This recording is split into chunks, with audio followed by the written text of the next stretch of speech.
Saudara, video pernikahan pasangan sesama jenis di Desa Pakuwon, Sukaresmi, Cianjur, Jawa Barat beredar di media sosial. Menanggapi hal ini, Kepala KUA setempat menyebut pihak KUA telah 3 kali menolak permintaan pernikahan dari pasangan itu.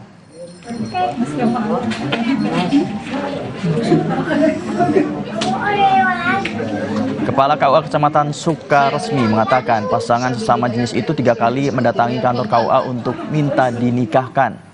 Namun setelah ditolak petugas lantaran calon mempelai pria tidak bisa memberikan identitas dan dokumen syarat pernikahan. Bahkan pasangan itu juga sempat mengirimkan pesan singkat ke Kepala KUA dan mengiming-imingi hadiah jika bisa menikahkan keduanya. Hingga akhirnya mereka memilih menikah dengan hanya disaksikan keluarga dan tetangga tanpa diketahui KUA.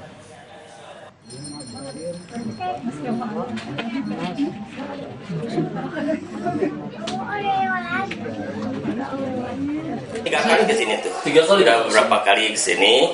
Yang terakhir dia mengasih tahu bahwa kami akan menikah.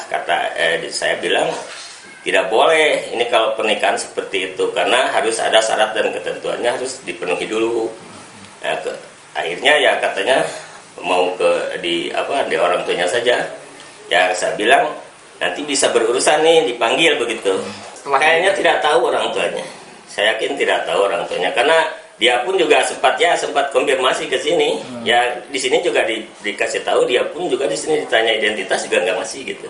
Lalu seharusnya kalau ke KUA itu mau daftar harus bawa identitas.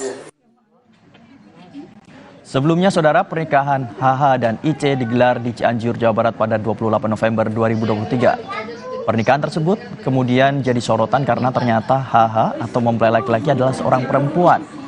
Identitasnya diketahui keluarga, pihak pengantin perempuan usai 3 hari menikah merasa ditipu. Pihak keluarga akhirnya melaporkan HH ke pemerintah daerah setempat.